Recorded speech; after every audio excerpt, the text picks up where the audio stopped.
नमस्कार शेतकरी मित्रांनो, मी अनुप खाळके अनुभव शेतकरी मित्रांचा या युट्यूब चॅनलवर आपलं स्वागत करतोय. आणि सगळ्या नवीन शेतकरी मित्र जे पण नवीन व्हिडिओवर आलेले आहेत त्यांना विनंती करतोय आग्रहाची की चॅनलला सबस्क्राईब करा, व्हिडिओला लाईक करायला विसरू नका आणि व्हिडिओ आपल्या मित्रांपर्यंत शेतकरी मित्रांपर्यंत शेअर करायला विसरू नका, जेणेकरून ही माहिती तुमच्या बाकी इतर शेतकरी मित्रांना मिळेल आणि त्यांना सुद्धा याचा फायदा होईल. तर आज शेतकरी मित्रांनो आपण बघूया की जसं आपला सगळ्यांचा गहू निघालेलाच आहे, सगळ्या शेतकरी मित्रांचा आता गहू निघालेला आहे, कोणाचाच मला तरी वाटत नाही की शिल्लक असेल. तर आपण काय करतो, जे गव्हाचे अवशेष असतात तर ते आपण जास्तीत जास्त शेतकरी पेटवायचं काम करतात ते, आणि गव्हाचे अवशेष पेटवतात. आणि गव्हाचे अवशेष पेटवल्यावर काय त्याचं एक पोल्युशन पण तयार होते. त्याच्या व्यतिरिक्त कधी कधी काय होतं की गव्हाचा अवशेष पेटून चालले जातात शेतकरी मित्र, कुठे आग लागण्याचे प्रकार होतात किंवा कुठे धुरा पेटण्याचे प्रकार होतात. म्हणजे कुठे ना कुठे त्याच्यापासून नुकसानच आहे जे आपण औषध पेटवतो त्याच्यापासून. तर त्याच्या व्यतिरिक्त आपण काय केलं पाहिजे आणि त्याच गव्हाच्या औषधाचा फायदा कसा घेतला पाहिजे, तर त्या गव्हाचा औषधाचा फायदा आपण खताच्या रूपात घेऊया. त्याला आपण कुजवू आणि त्याचं खत तयार करूया. आता हे कुजवून खत कसं तयार करायचं, तर जे आपले औषध असतात गहू काढल्यानंतरचे त्याला आपण रोटावेटर मारायचं. जे ट्रॅक्टरला रोटावेटर असतं किंवा कोणी रोटावेटर म्हणतात, कोणी रोटर म्हणतात, ते बारीक करायचे यंत्र असते, त्यांनी बारीक करून घ्यायचा आपल्याला तो पूर्ण गव्हाचं जे उरलेलं अवशेष आहे त्याला. आणि त्याच्यानंतर काय करायचं, त्याला आपल्याला पाणी द्यायचं आहे. आता पाणी कसं द्यायचं की कोणाजवळ भरपूर पाणी असेल तर तुम्ही दांडाने सुद्धा पाणी देऊ शकता, किंवा कोणाजवळ कमी पाणी असेल तर तुम्ही स्प्रिंकलरनी सुद्धा पाणी देऊ शकता. पाणी इतकं द्यायचं की ते व्यवस्थित भरपूर ओलं झालं पाहिजे. आता ते ओलं झाल्यानंतर त्याला कुजवायचं कसं, तर आता ते कुजवण्यासाठी एक औषध येतं, तर ते औषध मी तुम्हाला दाखवत आहे. जसं आता हे बघा, आम्ही सुद्धा हे ऑनलाईन बोलवलेलं आहे हे औषध, आणि आम्ही नेहमीच वापरतो, त्याच्यामुळे थोड्या जास्त शिशा बोलवलेल्या आहे. हे बघा, हे बोलवलेलं आहे, तुम्हाला दाखवतो मी शिशी कशी असते ती. ही बघा, हे वेस्ट डिकम्पोजर नावानी अशी शिशी येते. तसं तर आपल्या शेतकरी मित्रांना माहिती असेल वेस्ट डिकम्पोजर काय आहे, पण ज्या शेतकरी मित्रांना माहिती नाही आहे त्यांच्यासाठी मी सांगतोय की वेस्ट डिकम्पोजर काय आहे, की आपल्या जमिनीत जे अवशेष असतात, जे वाया गेलेले अवशेष असतात किंवा पाला पाचोळा अशा काही वस्तू असतात, हे कुजवण्याचं काम हे वेस्ट डिकम्पोजर करतं. यांनी तुम्ही खत सुद्धा कुजवू शकता. आपण याच्यावर व्हिडिओ घेऊ आधी, पुढे आता व्हिडिओ घेऊ आपण वेस्ट डिकम्पोजरने आपण काय काय करू शकतो, याचे काय काय फायदे आहे.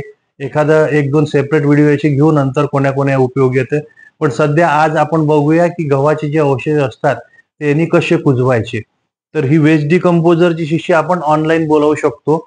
ही शिशी फक्त 20 रुपयाला येते. आपण म्हणजे याच्यासाठी ऑनलाईन बोलवायची आहे कारण हे जे तयार केलेलं आहे एक शेतीचे डॉक्टर आहेत, त्यांनी रिसर्च करून हे तयार केलेलं आहे. ते गाझियाबादचे आहेत, त्याच्यामुळे गाझियाबादला हे तयार होतं, त्याच्यामुळे आपल्याला ऑनलाईन बोलवायचं आहे. तर ही शिशी ऑनलाईन कुठल्याही तुम्ही वेबसाईटवर सर्च करा, ऑनलाईन वेबसाईटवर, तर तुम्हाला वेस्ट डिकम्पोजर म्हणून तर तुम्हाला मिळून जाईल. तर बरेचशा कंपनीचे वेगळे वेगळे येतात, कुठलं एखादं व्यवस्थित निवडून तुम्ही बोलवू शकता.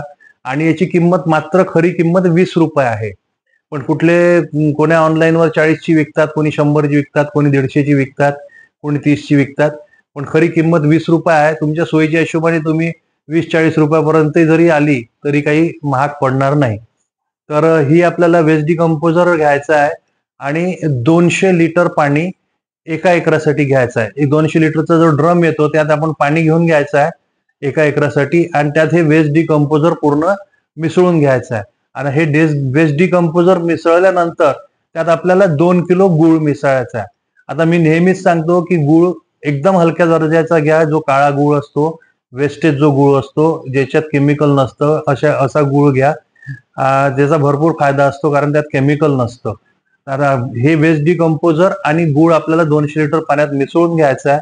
आणि त्याच्यानंतर आपण जे याचे औषध आहे गव्हाचे, जे आपण रोटरनी बारीक केला, त्याला पाणी दिलेलं आहे, तर तो ओलं असताना जे एकदम सुकू देऊ नका त्याला, जो ओलं असतानाच त्याच्यावर त्याची फवारणी घ्या. एका एकराला 200 लिटर पाण्याची फवारणी घ्या. आणि हे औषध तयार केल्यानंतर ताबडतोब न मारता कमीत कमी 2-3 दिवस राहू द्या. 8-10 दिवस राहिलं तरी हरकत नाही आहे, हे काही खराब होणारी वस्तू नाही आहे. तर 8-10 दिवसांनी तुमच्या सोयीच्या हिशोबाने तुम्ही सुद्धा याची फवारणी करू शकता. तर जसं पाणी दिलेलं आहे आपण कुजलेल्या याला, त्याच्यानंतर ओल्या याच्यात आपल्याला याची फवारणी घ्यायची आहे. याचे रिझल्ट तुम्ही बघाल तर 1.5-2 महिन्यात चांगल्या प्रकारे ते कुजून जाईल. तसं 2 महिन्याचा अवधी लागतो. 2 महिन्यात पूर्ण प्रकारे ते तुमची जी औषध आहे ते कुजून जाईल.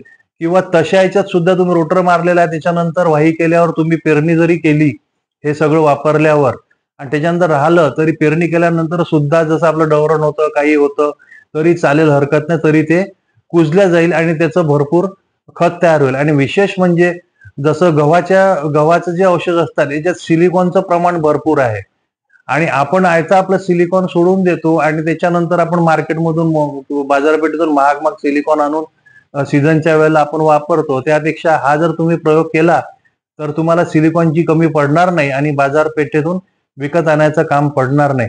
हा अनुभव आपण सगळ्यांना कसा वाटला कॉमेंटद्वारे नक्की कळवा. आपल्याजवळ काही अशी माहिती असेल तर आमच्यापर्यंत कॉमेंटद्वारे कळवा. आम्ही आपले अनुभव सुद्धा शेतकरी मित्रांपर्यंत पोहोचवण्याचा प्रयत्न करू. परत एकदा विनंती करतो, चॅनलला सबस्क्राईब करा, व्हिडिओला लाईक करा आणि व्हिडिओ शेतकरी मित्रांपर्यंत शेअर करा. धन्यवाद.